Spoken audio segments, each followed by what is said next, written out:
holds their breath. They let the vampires into their house, pretend they don't see when the teeth come out. Put a band-aid on their throat.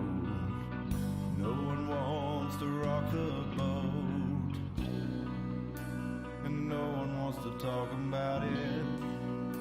You're not supposed to talk about it.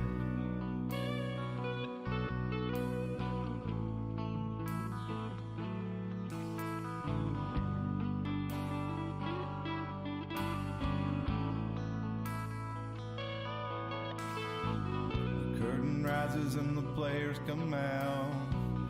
Webs of lies spinning from their mouths. Start looking, listen for a little while. And you don't see a very high smile. Pay no attention to the men behind the curtain. Just look away when you see the blood spurting down to a steady drip. I promise to leave you a little bit. I'll be back for another drink tomorrow. I love the taste of your terror and your sorrow breathing in your blood. It's never enough. Program reality, double thing duality, root upon the face of all mankind. The numbers up and the dead won't sign. Go along to get along. Hypnotized by the siren song. The nights are empty and the crypts are cracking open. The horde's upon you and you stand there frozen, waiting for the word. Stand in line and wait your turn. Don't follow the strings to find out who is pulling. Just drink your poison, keep on laughing and drooling, eating your own flesh. The master always knows what's best.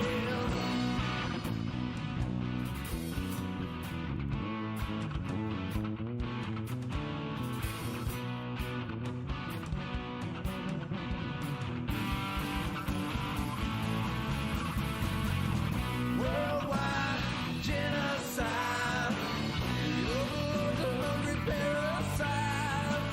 They point the finger and the eagles fly. Raining fire, children die. Starving plague, paralyzed. Pile of bodies rotting, covered in lies. But no one wants to talk about it. It's safer not to talk about it. Pick up my strings, no more bowing to the masters. I tried to run, but they only came faster. Now I stand my ground. I ain't backing down. Silver bullets in my pistol, in my holster. My will is strengthened and my confidence is bolstered. Don't test my resolve. Don't test my resolve.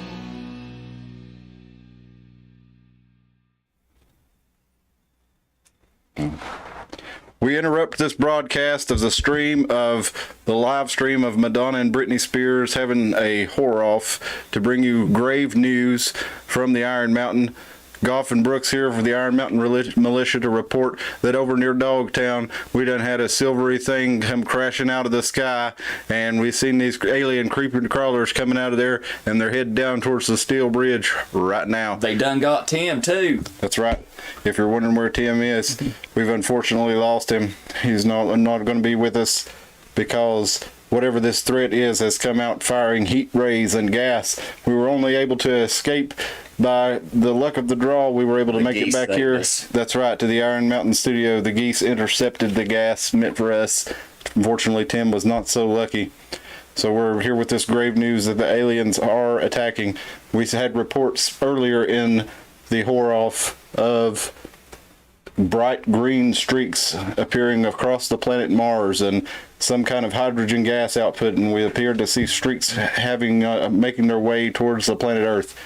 We are ready for duty, and we are here with you for episode 59 of the Iron Mountain Hour, where we're going to talk War of the Worlds. We're going to talk Halloween and hoaxes and history, and it's going to be a lot of fun. I hope you guys can send us some of your stories and jump in the chat there with us.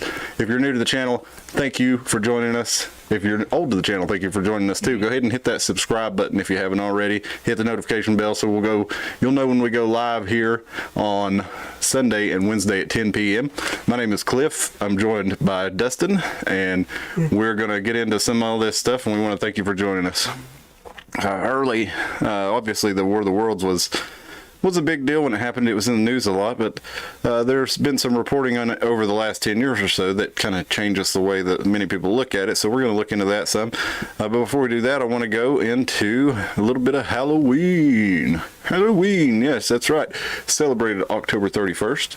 I've told you that's my wedding anniversary, and it's going to be tomorrow, and it originated with the Celtic Festival of Samhain, which is spelled Samhain. I don't know why we spell it Samhain if you pronounce it Samhain. Do you have any idea about that? Wait, does it come from, that word comes from the old Irish thing of it, and it's just how it's translated? Well, I just don't get why we changed the way everything else is spelled to fit it. But anyway, they back then in the old Celtic festival, it was the end of the summer, everything was dying off, and they would bring in their harvests, their animals, their vegetables, whatnot, to sacrifice to the whatever gods that they worshipped back then. They did bonfires because they said that was, and a lot of times they dressed as ghosts or put animal heads on their bodies. Why did they do that? To scare away the spirits, as far as what was heard, but never made sense to me. They do the is that around Halloween, the Welsh one, the horse ghost that you have. I mean, if you go up to the ground, you have to do rap battles, and if you lose, you lose all your food. I hadn't heard that one. Yeah.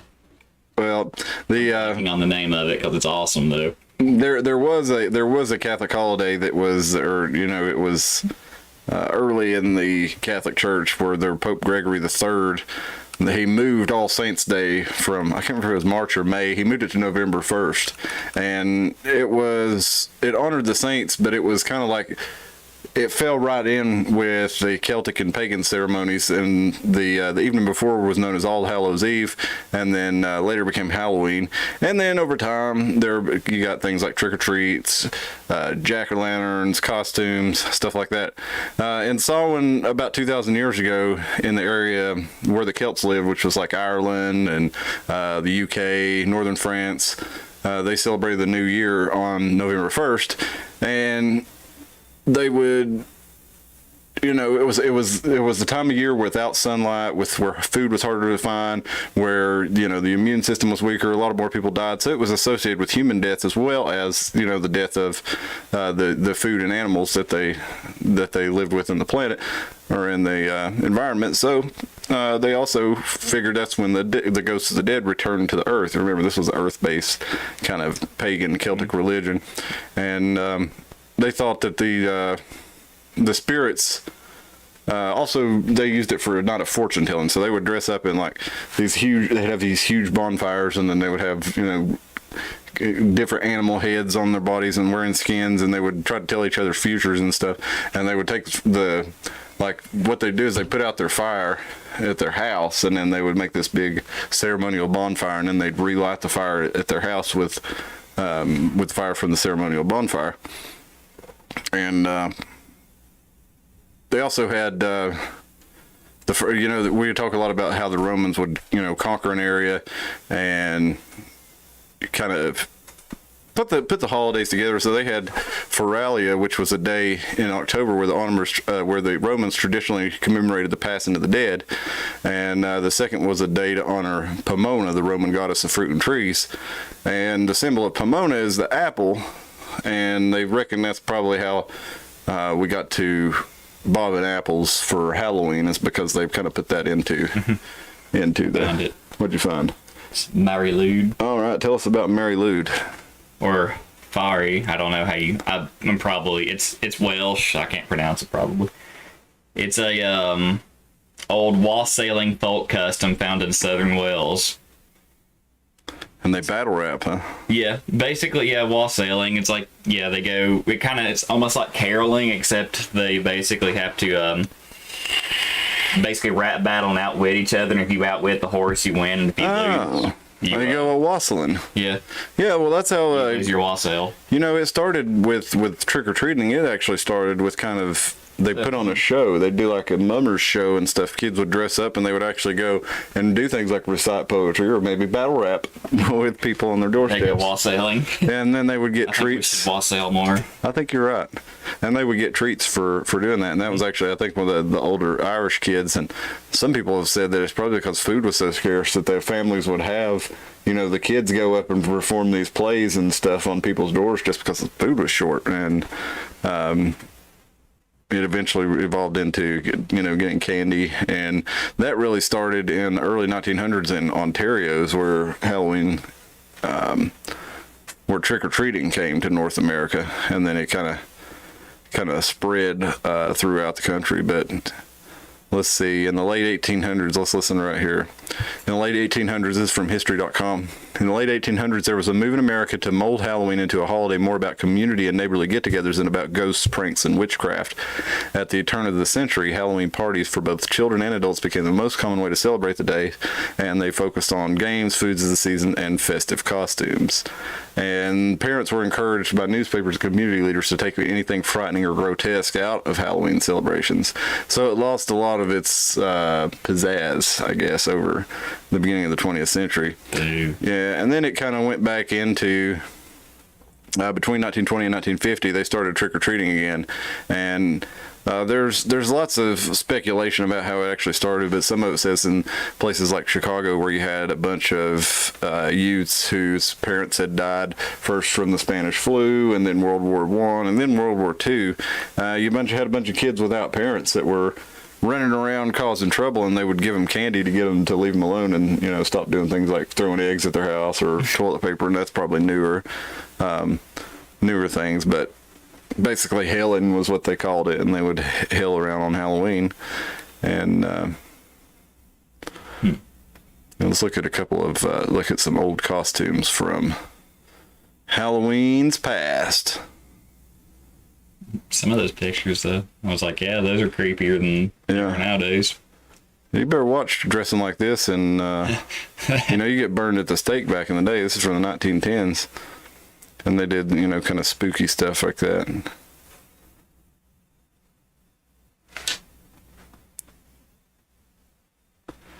the 20s, dressing up, Wow. conceal yourself as a spooky theme. So you had like disguises more than anything, and they would call that guising. And here's a lot of the trick-or-treating in haunted houses and stuff like that to keep young people from making trouble in the 20s that we were talking about. And they did a lot less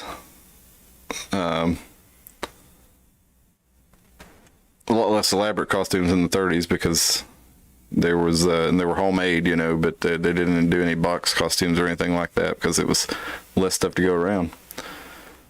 But that's still pretty creepy. That almost reminds me of like the. Looks like Johnny Depp.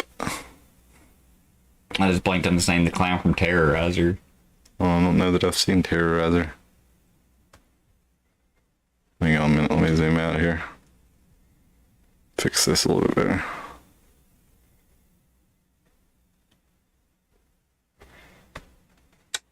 How do I get this out of the way? There we go. Now we're in business.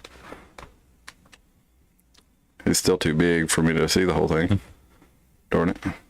You can scroll up. No, I can't. Okay. I can't zoom with my fingers either. So that's about as good as you're going to be able to see that. I'm sorry.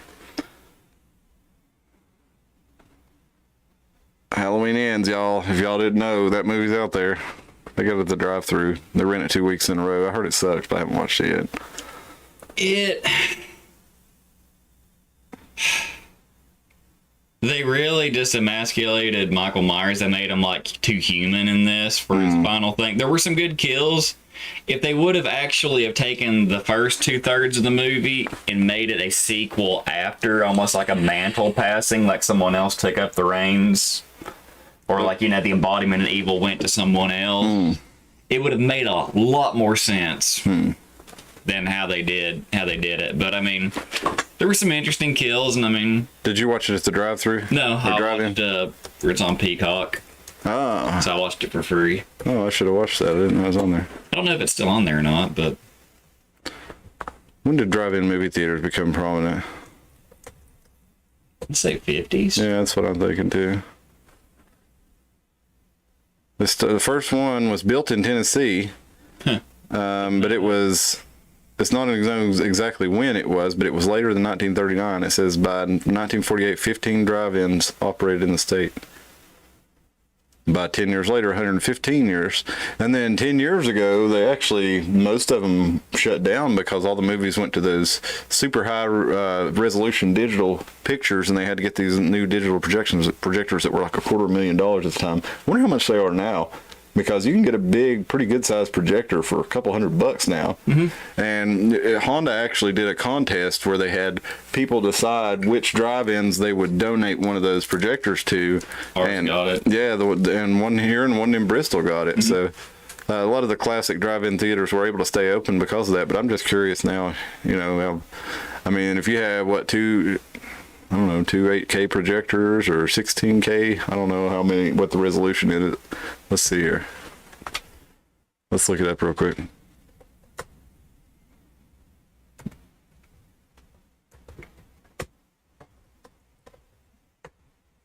Drive-in, if I could type.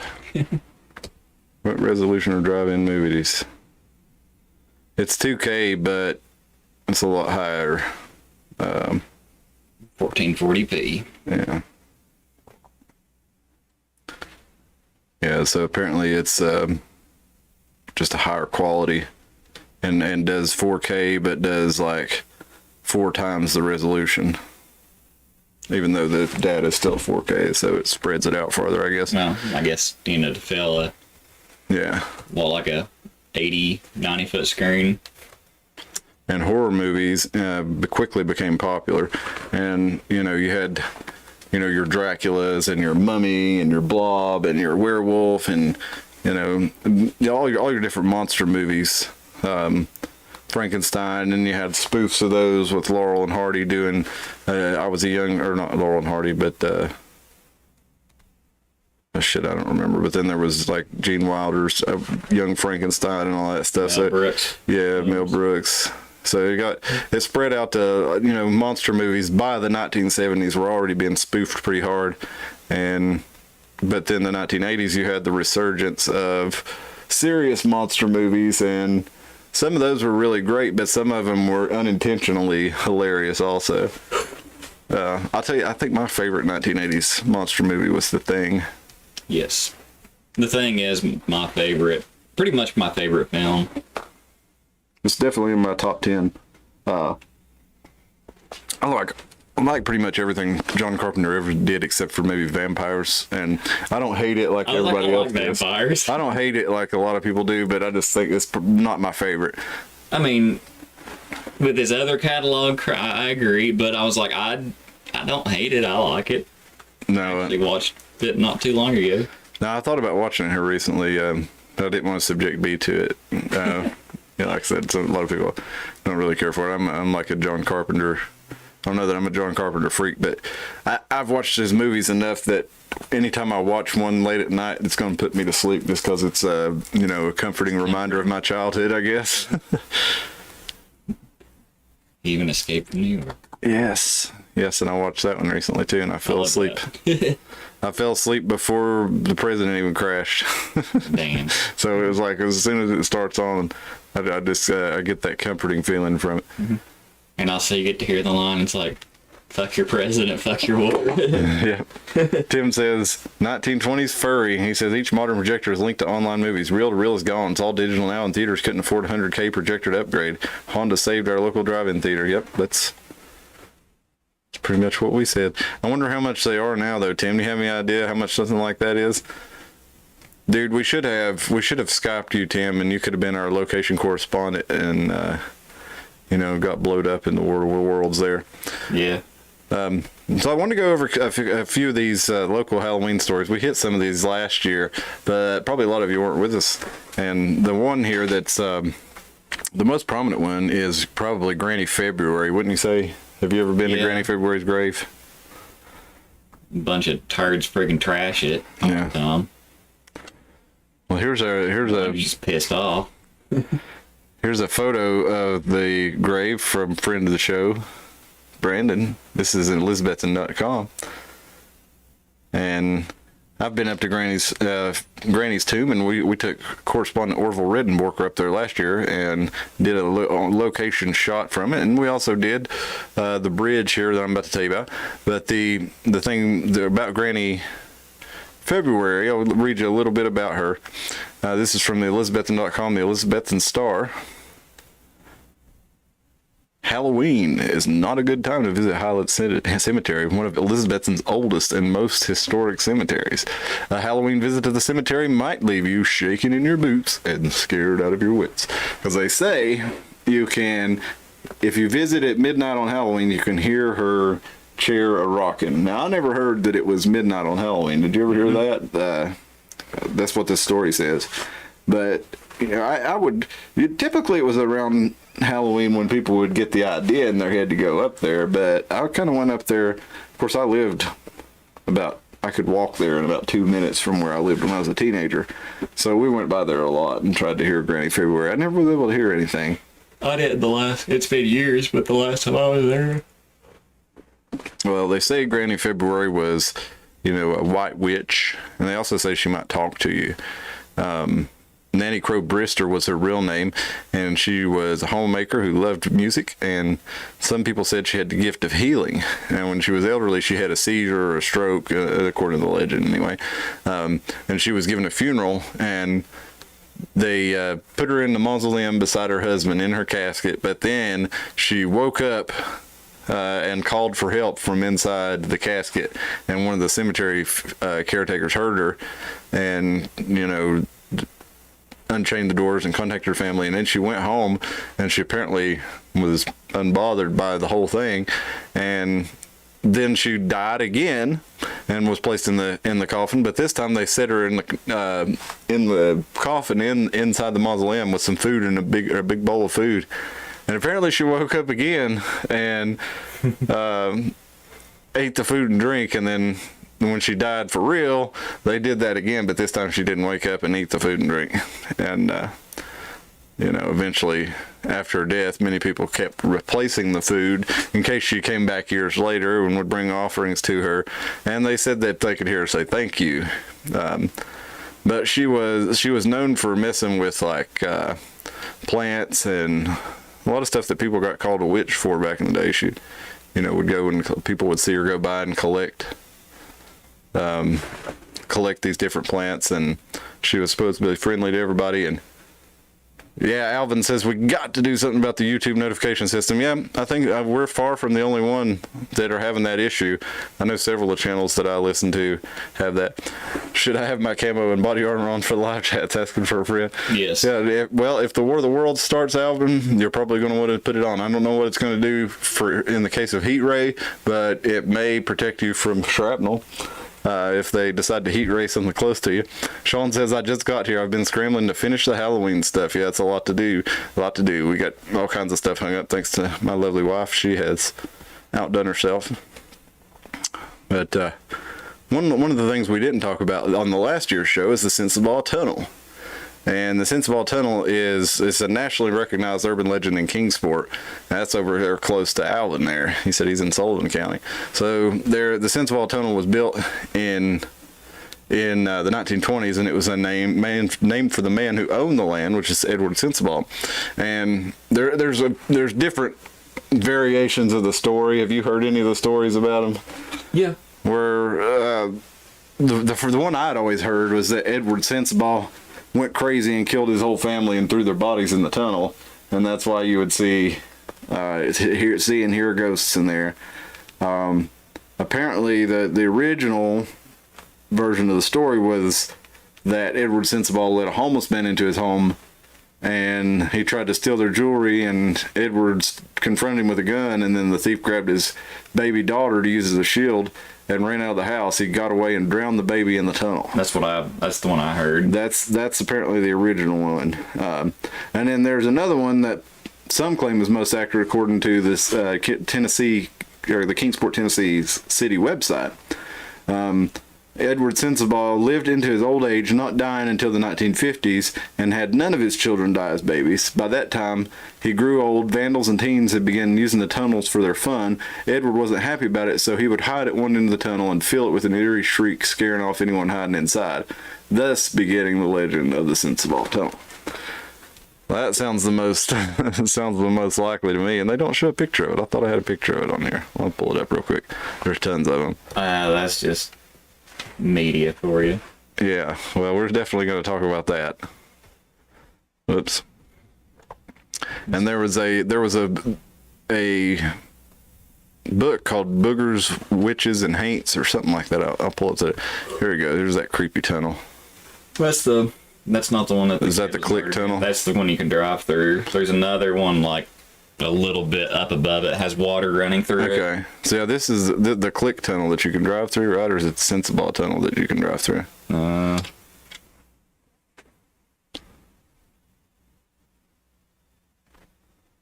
one has water running through it. Okay, yeah, that's the other side of it. Okay. Yeah, and there's all kinds of graffiti and stuff all over it. And you'll see lots of pictures of it. But there's two of them right there, and the one you can drive through, they say your car will die, or if you turn it off. What is that? I mean, that seems to be like a regular thing about haunted sites across the country. Like either your car will die, or if you turn your car off, you won't be able to get it started. I guess, I don't know. That seems pretty common. That's one of the urban legends. Yeah. Hit with that. Well, that's one of the stories of the incident at the Stam Steel Bridge in Watauga River, and we'll give you a quick picture of this. I used to go over this bridge a lot. I used to ride my bike across this bridge to go work on the tobacco farm when I was a kid. And I actually took a picture of like the remains, like the stump that's in the middle of it. Got like a decently cool shot of that, like a little bit back. Yeah, they cut that bridge down in 2010 and put up a plain, concrete interstate bridge, which I guess this was just a plain steel bridge too. Yeah. It's not like it's some work of art. It's pretty utilitarian, but it was cool looking anyway. This southernspirit.org, southernspiritguide.org gives us this tale of some of the stories that happened at that place. The most common story speaks of a time just after construction of the bridge when the area was a popular lover's lane. Now, they say a young couple was attacked, spending time under the bridge by a vagrant, and the young lady died, and the man got stabbed in the back, but he was able to get back to the hospital where he died. And according to the story, the police spent more than a year looking for the assailant, but to no avail, and that they now haunt the place. But apparently that comes from the book Haints, Witches, and Boogers, Tales from Upper East Tennessee from 1992, and some of the details are inaccurate. He dates the murder to the 20s or 30s, which is before the construction of the bridge, and he also gives names for the couple, Tom Jackson and Wanda Smithson. There's no record of them ever being murdered in the county, but there was a story in July 18th, 1977, Beecher Davis, at Gate City, Virginia, in Scott County. It's about 40 miles north of Elizabethton. He was a sheriff's deputy. He arrived at the Carter County Sheriff's Department.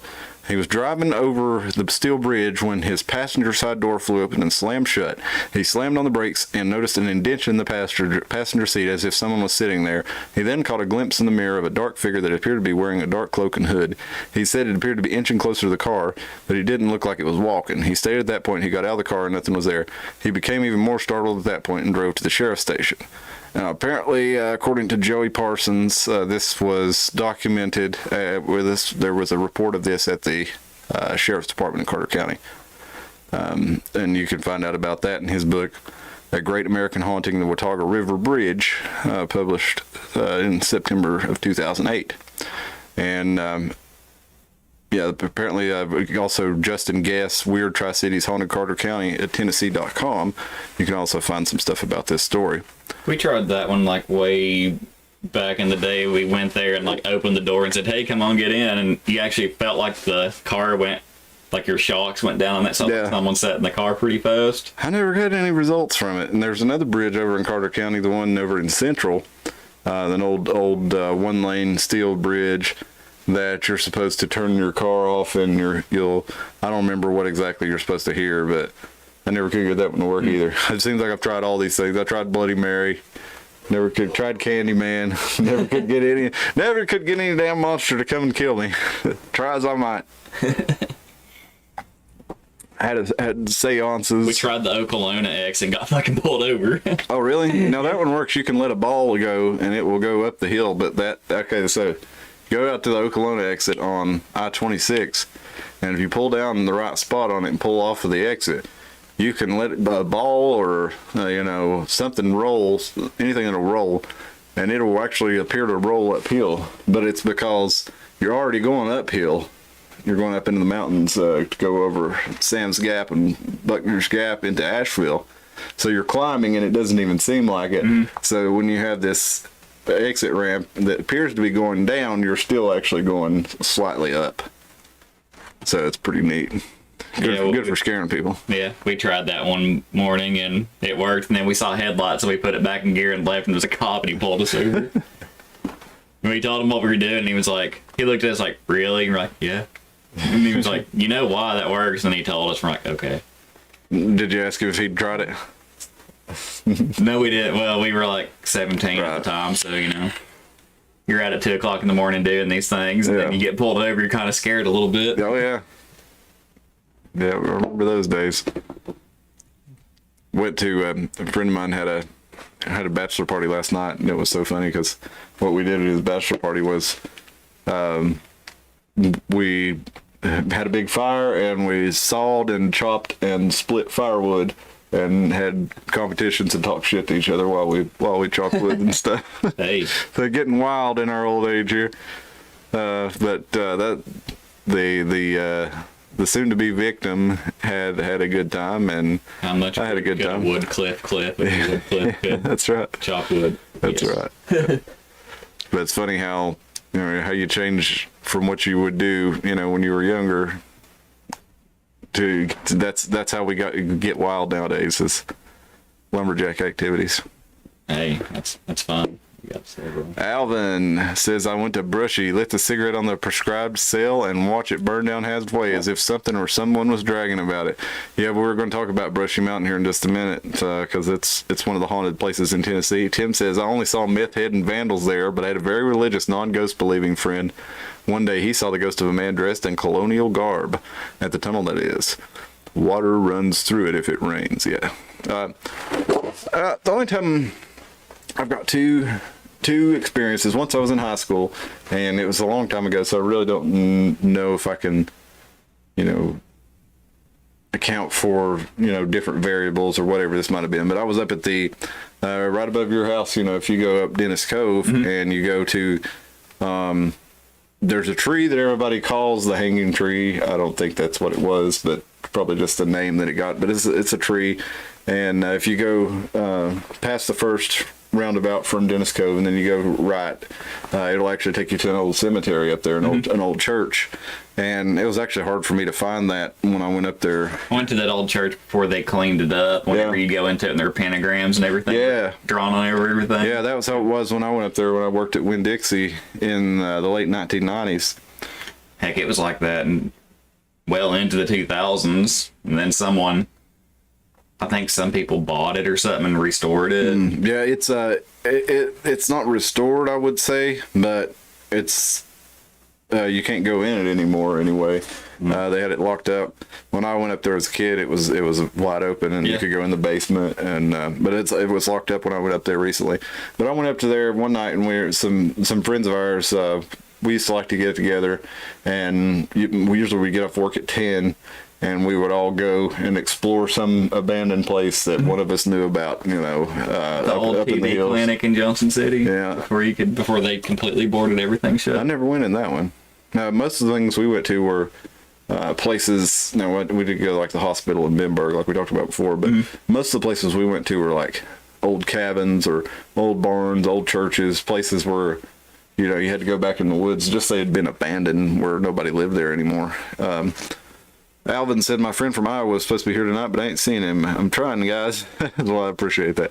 I appreciate you sharing the show, Alvin. Definitely, if it's somebody you think would enjoy it, well, that's who we want to get in here. But yeah, so the Sensabaugh Tunnel, the that story, and the bridge story here in Tennessee, or here in Carter County, are a couple of the more well-known ones. And I mentioned last year on the episode that I had that I had come across this weird thing about the Swiss government trying to contact people who had incidents at the bridge.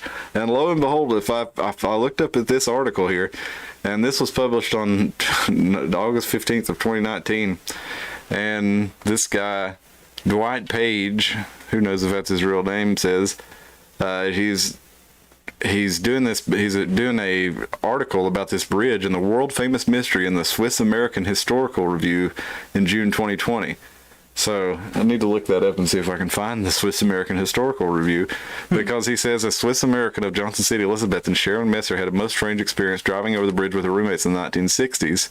Her experience revived interest in the ghost and the moving visible specter which has haunted the bridge since the original murders there in the 1930s. Sharon Messer claimed as they were passing over the bridge at twilight, she noticed the seat beside her became depressed as though someone was sitting in it, although no one could be seen. She really freaked when her roommate sitting beside her said she noticed the same thing and felt a cold presence in the back seat beside them. This incident revived interest in the mystery surrounding the Watauga River Bridge and the incident.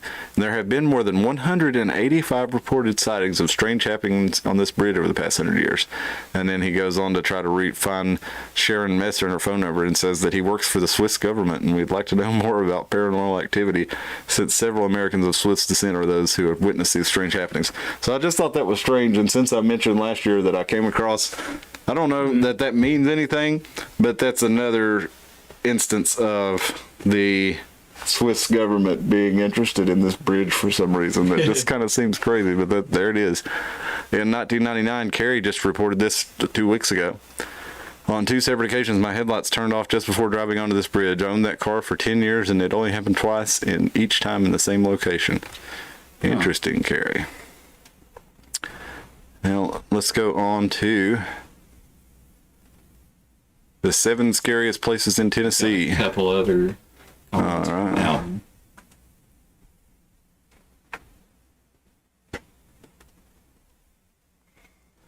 What about Philippi Cemetery in Mountain City? And what's the story behind the apartment supposedly used by Al Capone back in the day? Yeah, we talked about that in one. The what do they call that place? The not the Monte Cristo. What the hell is that place called? The apartments. He was rumored to have a few different places that were apartments. This was on Southwest Avenue in Johnson City. I can't think of the damn name of the apartment, but we did a video on that. I think we called it Weird Al Capone. If you look through our episodes, we did that one.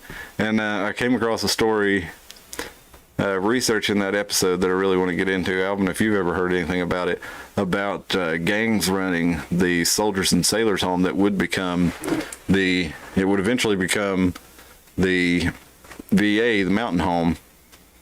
And I've had trouble finding that story since then. But yeah, we did a whole episode on Al Capone, old Weird Al. And let's see. and I do not know anything about Philippi Cemetery. I don't know that either. Oh yeah, but I never did get around to it. My up there at that cemetery at the church, I did see, we were sitting out there, we had the headlights of many trucks on, and we were sitting out there parked in the church parking lot, and the headlights were shining out on the cemetery, and saw something like translucent, looked like a cowboy or something, leaning back on a tombstone. Huh. And he just kind of leaned forward and slowly walked away. And I mean, it could have been a real person over there. I don't know what they would have been doing if they're they might have been visiting a relative in the grave in the dark. So I don't know, but definitely saw something move over that way. And the only other time I ever saw anything like that was ghost-like or shadow person-like, my son was like, I don't know, 3, 4, 5 years old. He was pretty young, and at the time he liked to play Hot Wheels in the dark. So we'd set up these Hot Wheel tracks and then run the cars on them in the dark. And we were in his room doing this, and we were crawling around the floor, and the hallway light outside his bedroom was on. So I saw 2 feet come and stop right there, dark shadows of feet stop right at the door. And I went, shh. And we crawled over to the door, and I figured it was Mom, and I was going to jerk the door open and surprise her. And I did that. She was not there. It's like, wow, it kind of took me aback. And I walked outside to see where she was at, and she was out on the porch smoking a cigarette, and it had an ash on it like this long.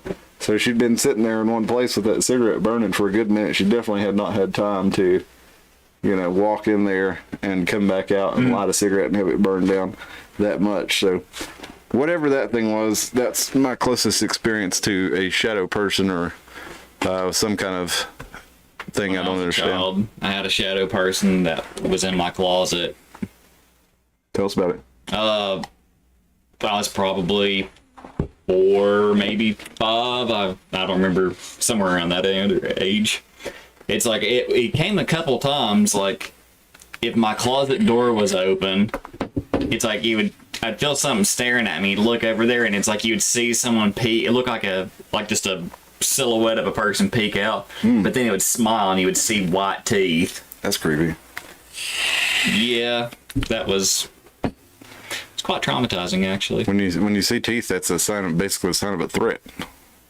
But it's like he was smiling, like a wide tooth smile at you. Like, even that, I mean, that seems threatening when you're showing teeth like that. Like, I'm gonna eat you. yeah.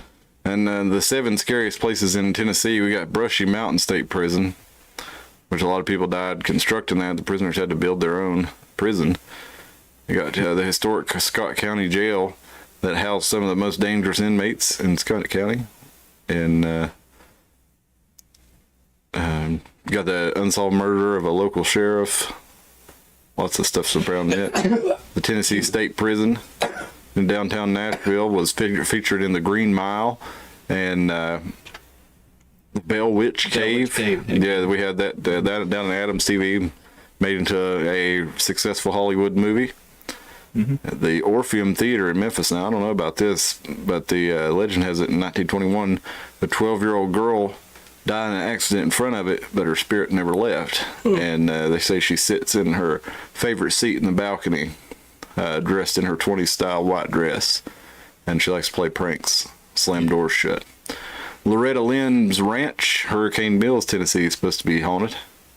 It's supposed to be haunted by dead Civil War soldiers and a young woman who mourns her lost child. And then the Shiloh National Military Park, when the Battle of Shiloh took place, it was the deadliest battle in the Civil War at the time. I think 24,000 people died in the battle. It was at the time the bloodiest battle in the war. And so, just like a lot of the same stuff you hear about Gettysburg, bugles and drums and apparitions and... I know that... Was that all of them? Yeah, that was all. And then Brushy Mountain. I was trying to hurry through those so we can get to War of the Worlds before it gets too late. Okay, yeah. I was just gonna add, I was like, there's some really creepy... There's like a creepy old historic prison down in Greenville.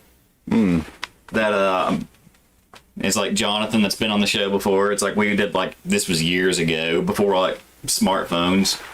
He went, like, on a tour of, like, a haunted tour throughout the whole city.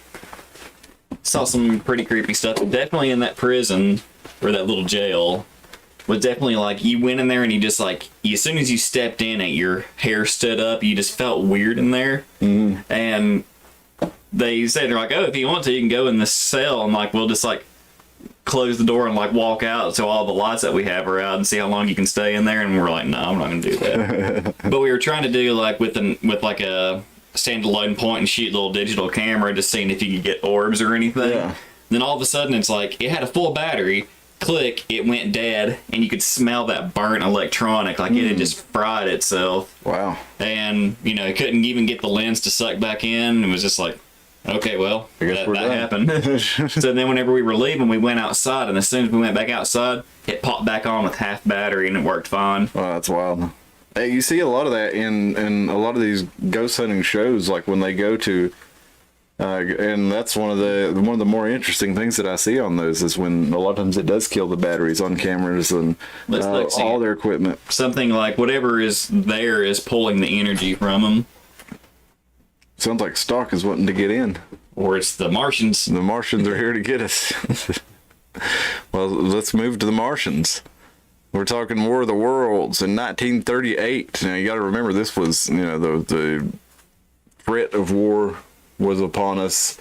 Not necessarily so much in America, but in Europe. But people remembered World War One, where it started in Europe and eventually came to, America came to that war with the sinking of the Lusitania, but and lots of other events. But we won't get into that tonight. But anyway, in 8 p.m. New York City, October 30th, 1938. Orson Welles is putting on his show, The War of the Worlds. Now, he's already been in radio plays like The Shadow, which was kind of like a radio comic, like a superhero almost. Like The Shadow was kind of an anti-hero almost. Yeah. But, did you ever listen to those radio plays and stuff back in the day? I know of the stuff for The Shadow and the adaptations of the character afterward, but yeah. So I had a teacher when I was young. I'd go to this class one day a week, and part of what he would do was have a radio play for us in the critical thinking aspect of the class, and we listened to The Shadow some, and I thought it was pretty cool. But I thought everybody knew about it, but no, not really many people had, except for the old timers, really knew about it. And this guy was probably in his 70s when he was teaching us. Well, there was like in the an 80s. adaptation in the 90s, a film called The Shadow. Oh, yeah. It's based off of those. Okay.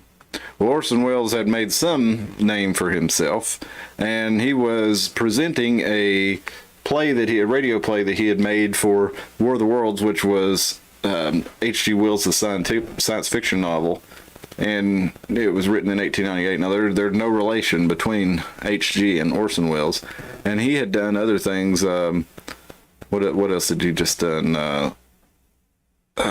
Shoot.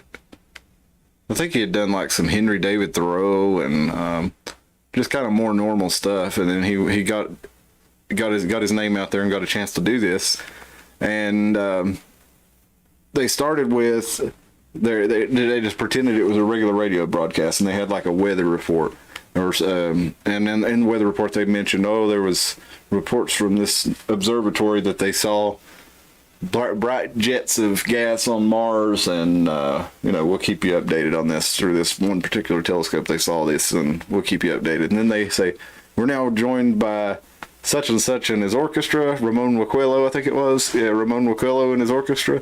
And they played for just a few minutes, and then the report cut back in. We now bring you live breaking news, from, we hear several, and then you hear, it end up with Martian spacecrafts crashing, and people pointing to 30-foot craters, and big metallic objects rising out of them, and the story that I always heard was that people freaked out, and there was mass panic in the streets, and people were killing themselves, and getting their guns and going out to shoot at the aliens and things like this. And they even had a segment of the show. Now, at the beginning of it, they did say this is a presentation from Orson Welles, and this is a radio play, but what I always heard was a lot of people missed that and then tuned in after the fact and didn't realize that. Well, it did say it 2 other times in the broadcast. I actually listened to it today, and it was really good, and I could definitely see it fooling people, especially back then when radio was a new thing. And I never really questioned that it did cause mass panic, because it was kind of just what we always heard about it. But as I was researching it for this show, I could hardly come upon anything other than well, it really wasn't a mass panic. And I thought this was interesting. Like all these different videos and all these different articles that I find are saying there was no mass panic. And I tracked this down to two sources of information, or three sources actually. One was an NPR article from October 30th, 2013, and then I saw one from Slate around the same time. And then there was also a PBS video as part of a documentary, and this guy actually got access to the letters that were written to the Mercury Theater or the Mercury radio company, whatever it was called, that Orson Welles was putting on the broadcast through. And then there were some that were written to the FCC. Well, this museum had all the ones that were written to Orson Welles, and I think there were like 1,300 letters.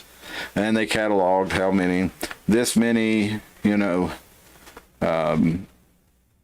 this many people were scared, this many people thought it was real and were scared, this many people, and it was a small percentage of them. It was like, out of the 1,300 letters, there was like, I think about 100 that thought it was real and were scared.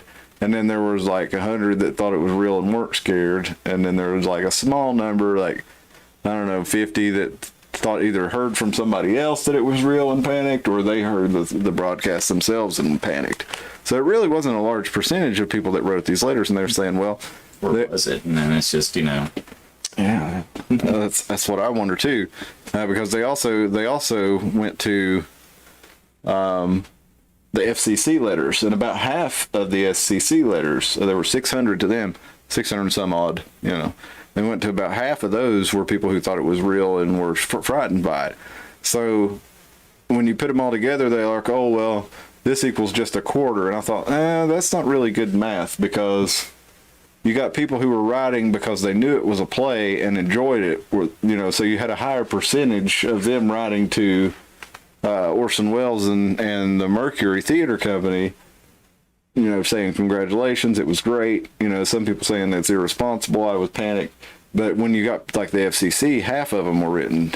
So I think that's a different situation, and to combine those is kind of disingenuous to analyze them, because they're totally different purposes. So to say that, well, that was only about a quarter of people were scared, well, I don't think that's... How far did the radio show broadcast? It was nationwide, and you had it was CBS that was nationwide putting it out, and that was another thing that they said was why it wasn't really that popular. Chase and Sanborn Hour, which was on NBC, and they had a popular ventriloquist and his dummy doing ventriloquism on the radio, which yeah, I guess you just had to use your imagination. But apparently that was popular, and a lot of people were tuning into that. And they did I forget the name of the company, but they did a survey, kind of like the Nielsen ratings, and they called 5,000 people, and they said only about 2% of them were watching the War of the Worlds. Now, they might not, or listening to the War of the Worlds. They might not have been listening to anything, or they might have been listening to the NBC. But apparently there were not that many people when they did their survey who were listening. So, because I'm sure, if it nationwide and you had someone at that era, like around here, tune into that and they heard that going on, they're like, huh? They would definitely have believed it, because this was a little more, I guess, media technology repressed, especially back then. Well, they had newspapers, and they say a lot of people believed this because apparently people were suspicious of newspapers, but when radio started, a lot of people weren't that suspicious of it. And that was one of the reasons Orson Welles did this show. He said later, and we'll get into that here in just a little bit, was because he didn't think that they should trust the radio, just like they didn't trust the papers.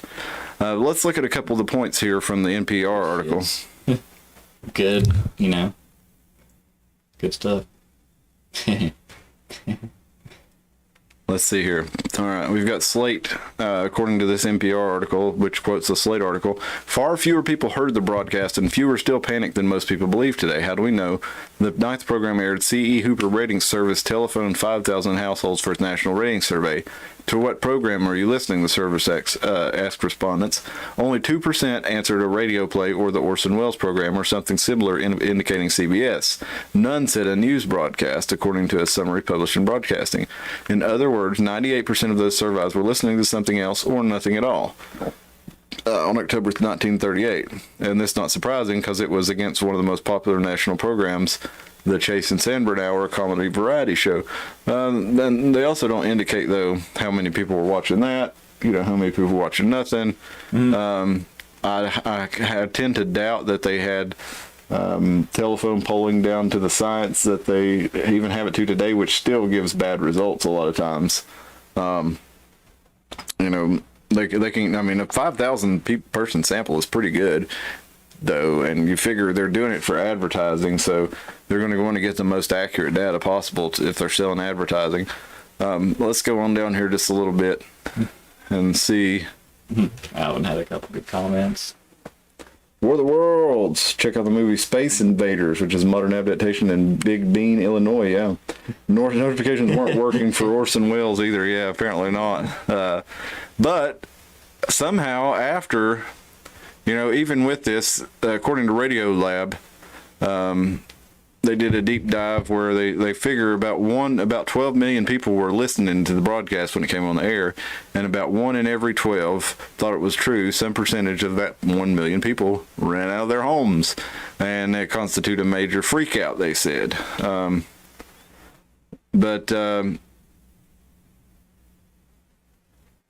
The idea I think that most of us has that thousands of people plunged into panic and thought that America was under a deadly Martian attack, they say, is just not true. But I went back, and it took me a while to find this, but I found the New York Daily News from 1938, and apparently over the month after this broadcast went out, there were 1,300 news articles written. So a lot of people like Slate and NPR were saying that there really wasn't that big of a freak out, but the newspapers jumped on it. And on top of that, they were competing against a new medium of radio, and they were trying to demonize radio. And you had, letters to the editor going out saying things like, well, I just can't believe this is so worrying that so many people would fall for this. And a lot of people were saying that it was dangerous to have the radio because, common folk were too stupid to know whether or not that they were listening to a play, and they used this as an example. Now, like I said, at 20 minutes in, and then after 20 more minutes, they give you, a break and said, hey, this is part of a program and kind of a credit situation, We now bring you back to the War of the Worlds, from Orson Welles. And Welles said he later apologized. So that's another thing. It's like, why did CBS News try to get ready for a lawsuit and have Orson Welles apologize if there was no mass panic? But I thought we'd look at a little bit of this New York Daily News article from 1938. It says, a radio dramatization of H.G. Wells' War of the Worlds, in which thousands of people misunderstood as a news broadcast of current catastrophe in New Jersey, created almost unbelievable scenes of terror in New York, New Jersey, and the South, as far west as San Francisco between 8 and 9 o'clock last night. And like I said, this was a well-known story. People knew War of the Worlds. It was set in England for the H.G. Wells story, but it's the exact same story. And it goes on to describe the radio play a little bit, and then we have thousands flee. It says, without waiting for further details, thousands of listeners rushed from their home in New York and New Jersey with many with towels across their face to protect them from the gas which the invader was supposed to be spewing forth. It also says that, now here's the part that, they go back and they say, well, this was exaggerated, but this New York Daily News article has names, it has, they've talked to city managers, they talked to police department, people working at the police department. Here they got 1,100 calls flooded the switchboard at the New York Daily News, more than when the Hindenburg exploded. Okay, so that's them personally getting called that many. They also used real places, Grover's Mills, which was an actual town near Princeton, and they used well-known highways to describe the events of the Monsters Town. They had the governor of New Jersey, an actor playing the governor of New Jersey, declaring martial law, and the Secretary of Interior, who sounded just like the actual people on there. We got occupants of Park Avenue apartment houses flocked to the street. In Harlem, excited crowds shouted that President Roosevelt's voice had warned them to pack up and move north because the machines are coming from Mars. The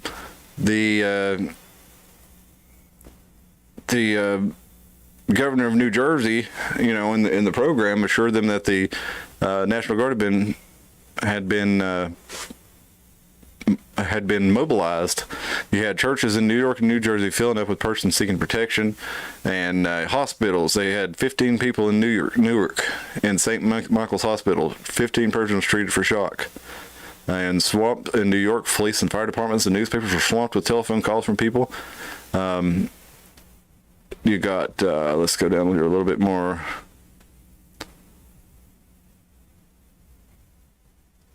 Here's the headline of the, whoops. Fix that back here. I'm finding the cover of the New York Daily News from that day with the picture of this chick who broke her arm. They put her on the cover. Well, where'd it go? I think it must have been here.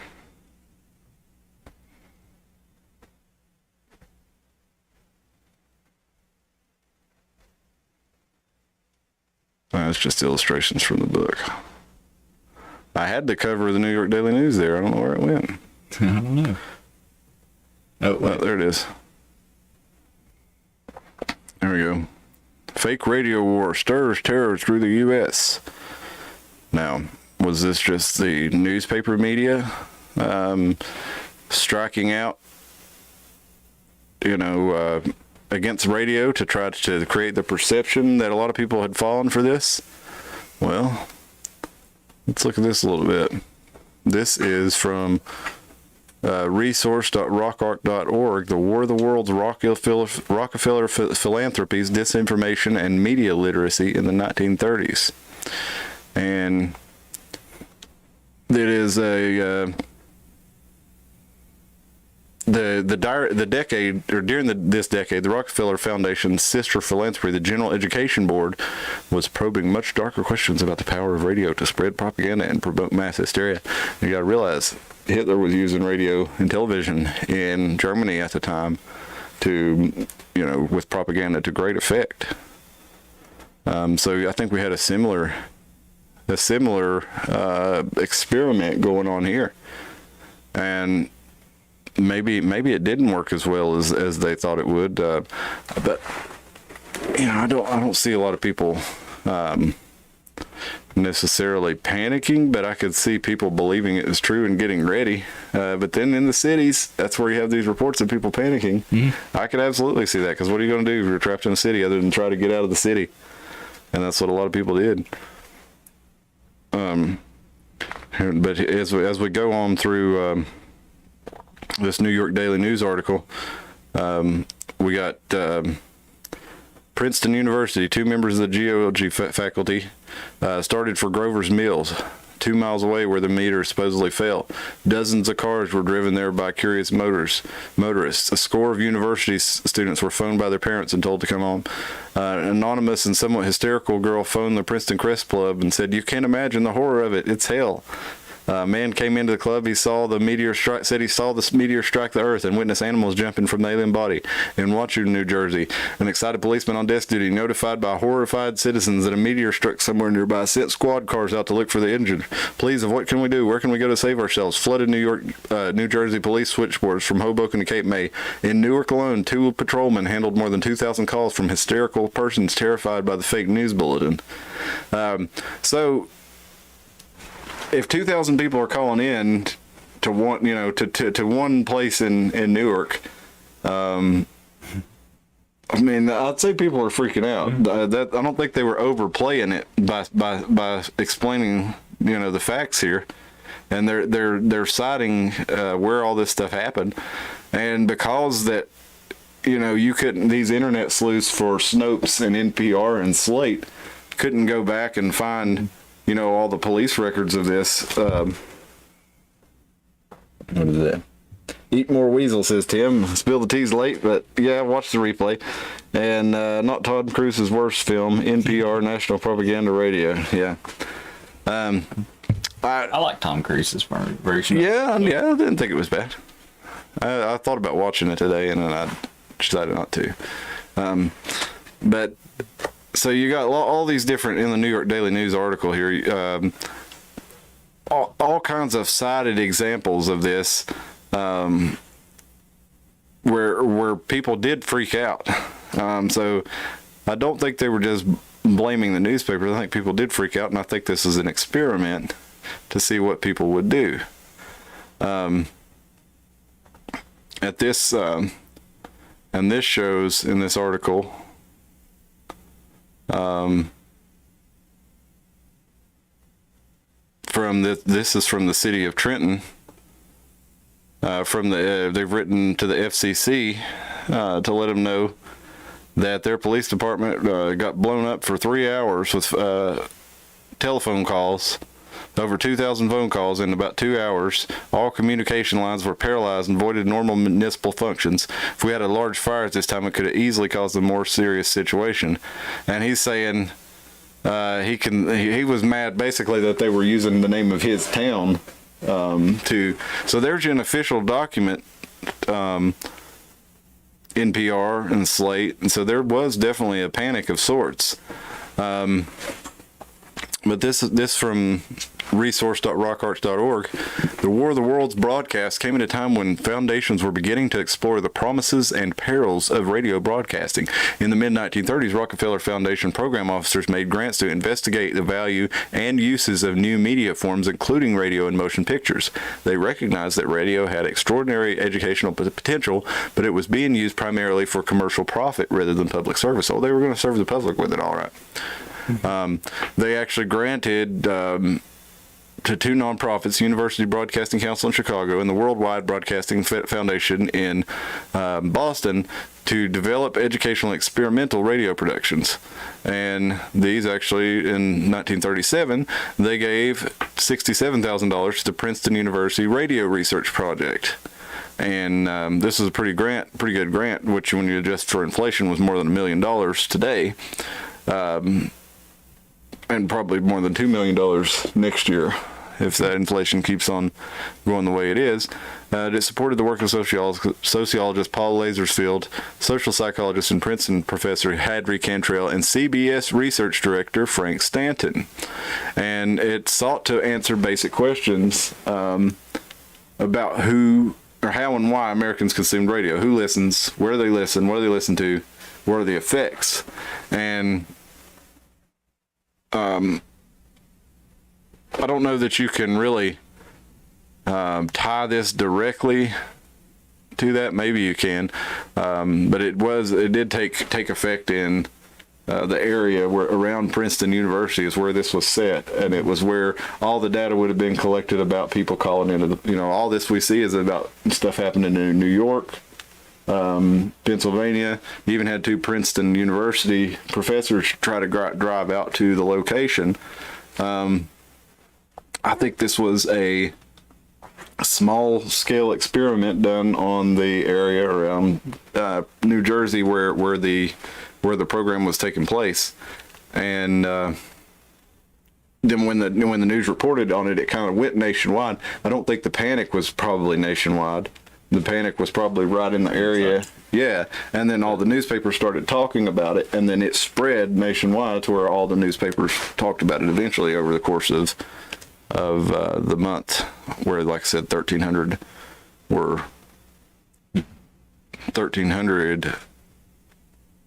articles were written about it. Spill the Tea says, "You guy guess you go for Halloween, or did you go hunting season here?" No, we were reporting for duty to take on the Martian invaders. So when you see the beginning of the episode, you'll see there.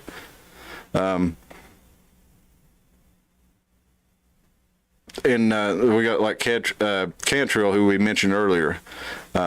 He saw this broadcast as a way to better understand how individuals fall prey to propaganda and misinformation, and he identified the public reaction as an almost unparalleled source of data for those interested in understanding the impact on radio of mass movements. It would also be of use to educators troubled by the response to the broadcast suggests about critical thinking and propaganda. And they said, well, we can use this to better educate people how propaganda works. Yeah, I'm sure that's what they did with it. Or what they actually mean, wink, wink, is, hey, we know how to control you now. Yep. And Cantrell published, finally, the study called The Invasion of Mars, a study of psychology of panic in 1940. So at least the people back then thought it was, so I'm not saying that it definitely was real or anything, the panic was real, but the people back then thought it was real. So for Slate to like look back at records that they didn't even have access to some of the records that these people did back in the 1938 and tell them, oh, well, there was really no mass hysteria. Just silly. Yeah. Use. And it was funny because when I first read this, I was like, oh, well, this is kind of strange that Snopes and Slate and NPR are the voice of reason. Is this like a once in a...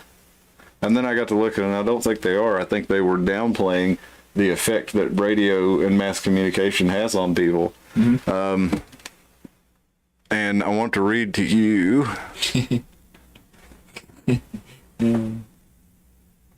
Alvin's got his ninja suit on. Supposed to be wearing our camo and body armor for the show. Yeah, that we are. Yeah, yeah. And yeah, Tim he's in here somewhere. I lost track of him. He'll show up sometime. Yep. And no armor for Spill, and he's got his ninja suit on. Well, better than the birthday suit. Unless, by being a ninja, you are actually blending into your environment. If you're in a nudist colony, you would have your birthday suit on. That's true. So they finish up on this story on the Rockefeller Institute. I want to read this for you real quick. It says, although Orson Welles' War of the Worlds broadcast was at best a minor national event, it had outsized cultural impact by illuminating the power and potential of radio broadcasts. So by 1940, as the U.S. inched closer to war, the questions raised by the Princeton Radio Project and the War of the Worlds broadcast were no longer theoretical. Oh, I guess maybe they did connect them directly in this here. So I'm going to make that real quick. Check that real quick.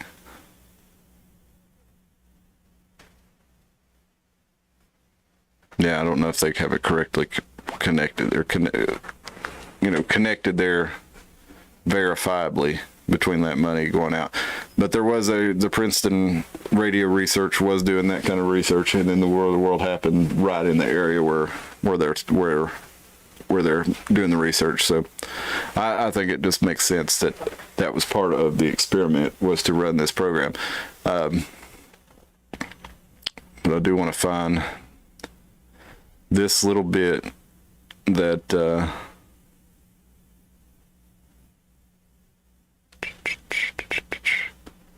okay, here we go. This is from Orson Welles, where he talks about basically, he says, I'll never forget as long as I live the first awful moments after the broadcast when, as I say, police were ringing us around. The atmosphere was unbearably tense. Vice presidents were left on the network, motioning me quickly to the telephones. We were just off the air and said, you must answer some of the phones. I picked one up, and I remember the first voice, which I said, hello. I said, hello, one of you know, after broadcast talking to people, sometimes they didn't want to tell you they didn't like the show. Sometimes they say they did. Sometimes want to say thank you. And I went, thank you very much, miss, for enjoying. He says, hello, hello. I said, hello. He said, my wife is down in the church and my children are out there praying. I wish you'd... And I said, what? Beg your pardon, sir? He said, is your name H.G. Wells? And I said, no, this is Orson Welles. He says, I don't care which relative you are. You will get my wife and children away from the church because they're... And I said, well, it must be very nice to have them so religious, sir. And he said, well, it isn't a question of being religious. I want somebody back in my... What are we going to do? And a lot of people claimed... to want to know what they do. Some people were reporting that they'd seen Martian land there. So Wells experienced the panic himself answering the phones after the show. And then I got to read this last little part right here. He says, I suppose we had it coming to us because, in fact, we weren't as innocent as we meant to be when we did the Martian broadcast. We were fed up with the way in which everything that came over this new magic box, the radio, was being swallowed. People, you know, do suspect what they read in the newspapers and what people tell them, but when the radio came, I suppose now television, anything that came through the new machine was believed. So in a way, our broadcast was an assault on the credibility of that machine. We wanted people to understand they shouldn't take any opinion pre-digested, and they shouldn't swallow everything that came through the tap, whether it was radio or not. But as I say, it was only a partial experiment. We had no idea the extent of the thing, and I certainly personally had no idea what it would mean to me. In fact, in my life, I'm now going back to the time of the actual broadcast, my life was threatened. There was somebody, as a matter of fact, who kept telephoning about every quarter hour saying, you will die on the opening night of your play. As a matter of fact, the opening night of my play was the night of the broadcast. It was a play called Danton's Death. We did it in the theater, which incidentally was a horrible flop. At the end of the play, I had to stand in front of the curtain and deliver a speech in the character of Saint Just on the subject of something I think was the French Revolution. Anyway, I had to be alone in front of the curtain with a blazing white spotlight, and I promise you, I've never been so terrified in my life. So he definitely thought this was, he definitely felt the panic, and he did an apology for it. But I thought that was pretty interesting, that part where he said, you know, this is a whole page. He said a lot of very interesting things in this bit right here. But I thought that was some of the most interesting, is that part of the whole reason they did this is they wanted people to question what they heard out of this box. And I think we could really take a lesson from that. As you know, I feel like it's almost like this was a proto run for COVID. The way you think about the way the news media panicked over something that was a very small threat to most of us. We went over the death statistics that were updated. Anybody under 70 years old, you had at worst a 0.5% chance of death, and then you get under 60 and it's like less than a 0.1. So, but it was broadcast all over the place, like it's going to kill us all, it's going to kill you, grandma, it's going to, you know, everybody, you know. You got to stay down. It's 2 weeks to slow the spread, turned into 2 years. You know, we've got to take these shots to stop from. And then it turns out like almost everything they said was either not true or they didn't know either. You know, but people still listened. And then what gets me is right after that, people turn around and they go right on to the next thing. Slava Ukraina. You know. This was the same media that just did this, that is reporting everything else in the news right now, the same media, and they're wanting you to jump behind this cause. I would caution you to maybe not fall for everything without doing some reading. Please don't. I don't know. I don't want to tell you what to do, but I'm not going to be putting, you know, any flags in front of my house for something that I see on the evening news, and they're telling me that I need to be supporting this thing. Without looking into it at least. And there's another example of media hysteria here. What time are we getting? All right, let's be winding it up. The Ralphie from The Simpsons memes, like, I support the thing. Yeah. But we got Today in History. This is from 9news.com. This is from Australia, but this is the man who killed Halloween. He handed out cyanide lace candy to kids in Halloween in 1974, including his own son and daughter. Actually killed his kids. But he's the reason that everybody says check your candy. Well, it turns out he's the only, or at least he was, I don't know if he still is anymore, but he was the only instance of somebody ever having poisoned Halloween candy. But everybody, you know, freaked out about it and shared it all over the place. And then it turned out it was his own children. He had taken insurance policies out on him, and he was in debt big and was trying to claim life insurance, which he owed $100,000 or 100,000, you know, US dollars, and his life insurance only paid $20,000. So he wouldn't even paid off all his debt. He killed both of his kids, or killed one of his kids. Wow. Yeah. So, but the news ran that like crazy. Oh, there's somebody out there poisoning kids, and you know, it spread all over the country. It's like every year, it's like, oh. It still goes through. People are like, oh, watch your kids' candy. They're going to get, like, you know, marijuana laced up. It's like, no, who is going to give your kids stuff like that? I did see, though, they were bringing fentanyl across the border. They caught some of it, and it was in Skittles bags. So that's kind of freaky. Because it was, I mean, it didn't look like Skittles, but it was packaged in with them. But that's a whole other thing there. But Skittles are actually really, really bad for you anyway. They're genetic and how they're made up. It's actually, they've proven that they're highly carcinogenic. really,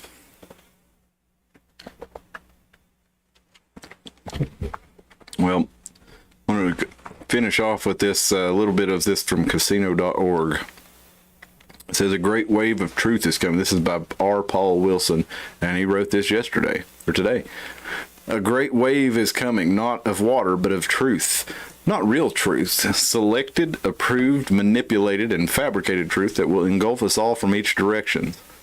The digital age creates new opportunities and presents new dangers to all who engage with information online, and more countries come to rely on the internet for internet commerce, for entertainment, commerce, financial security, and news. This ethereal platform on which billions have come to depend will become increasingly deceptive and manipulative. Now, he goes on to talk a little bit about conspiracy theories. He says, one person's truth is another's conspiracy theory. As we navigate online platforms, we find ourselves constantly dissected with various us and them categories. Republican or Democrat? Are you vaccinated? Are you for or against the latest thing? Do you like Marmite? The moment you can be accurately categorized, you become subject to an online barrage of positive or negative bias depending on where and with whom you choose to engage. Even now, readers will be trying to nail down my personal affiliations, unaware that they are following their own internal tilt mechanisms to decide how to interpret this article. It isn't about my personal preferences or yours. It's about the weapons being leveled at us to keep us in a state of perpetual ideological conflict. And he's right about that. But he says, let me find the next part I wanted to go to. Sorry. It's entirely possible to influence two very different people in different ways to provoke us in the same outcome in both cases. Equally, it's possible to amplify the opinions of one group and suppress the feelings of another simply by adjusting who gets more coverage on selected platforms. If you can't change an undesirable opinion, you can at least smother it, isolate it, discredit it, and ultimately neuter it through multiple methods of data control. A powerful method used to disarm any piece of data is to control the data that surrounds it. Let's say you post something that disagrees with an online majority, and your post gets a little traction or even goes viral. There are several ways to discredit your opinion, either by prioritizing dissent and surrounding your post with opposing views, or by linking your post to extremists and radicals, thereby attracting a horde of equally radical and extremist opinions from the other side. Quickly, your post, even if it is the absolute truth, is tainted by the support of extremists and smothered by the voices of opposition. Best of all, almost any revelation can be dismissed by characterizing it as a conspiracy theory, or right-wing, or left-wing, or racist, or sexist, or all of the above. And there many times there's truth to this, but if there are lots of crazy conspiracies flying around, all one needs to do is associate an inconvenient fact with some seemingly similar nonsense, and you can quickly and equally quash anything anyone tries to say. Artificial intelligence, also he gets into, is at a frightening state. Now they can make, he goes on to talk about how it can make art, it can write articles, it, runs these algorithms to decide who gets to listen to us. And I'd like to finish on what he finishes here. He says, AI is yet to emulate my personal grammatical glitches or naive writing style or my writer's voice, but given enough samples, it could do a pretty good job of faking something that seems to be written by me, in the same way that it can conjure an image of a juggling dog on a skateboard painted by Van Gogh. I'll explore how these advances in technology and software impact us financially, both in life and gaming, in a future article. In the meantime, I like to listen to Bill Hicks, who observed that the news networks feed their audience a constant menu of war, famine, death, while outside his own windows all was peaceful, except for a few crickets chirping in the grass. And that's what I'd like to try to do more of, is listen to those crickets. But there are real threats out there. There are real things to be aware of, so you can't get your whole life caught up in the crickets. Got to find somewhere in between. And that's what we try to do here at the Iron Mountain Hour. And we hope you'll join us for more of that. If you haven't liked the video, please like the video. If you didn't catch it at the beginning here on the live, jump back and check it in. We'll read these chats before we get out of here. Dustin, if you got anything you want to... I don't really know. I don't really remember all the details on the cancer Skittles, Tim. I need to find that again. But basically, I mean, the amount of dyes that are in those things, and most of those dyes are carcinogenic anyway. Believing everything over the radio, Alvin says. That's like believing everything you see on TV or the internet. Let's hear a lot more about cancer Skittles, Tim says. Spill says, my cats are on crack right now, so distracting and zooming everywhere. Cats on crack sounds like that's a video. Yeah. Zoomies. Yeah, I love the cats and dogs get the zoomies. Yeah, Tim will be back with us. It's fun, Tiger. He gets zoomies after he poops. Every time it's like... Feels lighter. Yeah. He gets out of that box, I hear him go... Brr, and I'm like, what are you doing? And then he starts running, and he sits there and he looks at me, wants me to chase him. Well... Yeah, Alvin says, believe everything you hear over the... No, you don't believe everything you hear. If you just, we've gone over the last hour. I've tried to compress what I have done over the last several days into, I try to put it down into an hour. Sometimes it's difficult to do. But I think I got across the fact that there's lots of conflicting information. And no matter how deeply you look into something, you can always find something else conflicting. So, if unless you know the source of the information and can verify it, then I would recommend approaching any kind of information that you hear over any of the airwaves or print media or any kind of media with skepticism and what's the word? Maybe not skepticism, but pragmatism. Let's realize where you're hearing it from, understand who's trying to tell you, why they may be trying to do that, and that they may have an agenda, and, keep your head on a swivel out there. Watch out for Martians. Who's paying them is a big... Yes, follow the money is always important for figuring out motives. As we did on here, we figured out that there may have been, or there seems like there was likely to have been, a Rockefeller connection running experiments on people for the effect of propaganda. And then I think it culminated ultimately, like I said, with the media we have today. They probably learned a lot from this and used it when they basically set up the current 24-hour media scape that we have now that was 24-hour news networks, but now it's internet news 24/7. They always find something to keep coming back for. But we hope you'll keep coming back, and we'll see you on Wednesday. We're going to get into our news and current events roundup. Alvin says, good show. Don't eat too much candy. Beware them Skittles. And good night. Yep. Good night, y'all. Hey, we'll see you Wednesday. We're going to do the news and current events roundup. Like and share the show, and we'll see you then. And Tim will be back in the studio on Sunday. I'm not sure what we're going to do yet, but we'll let you know Wednesday night. Y'all have a good one. Be safe out there. Enjoy that candy, but not too much, especially not Skittles. Yep, no Skittles. That's right. See you later, guys.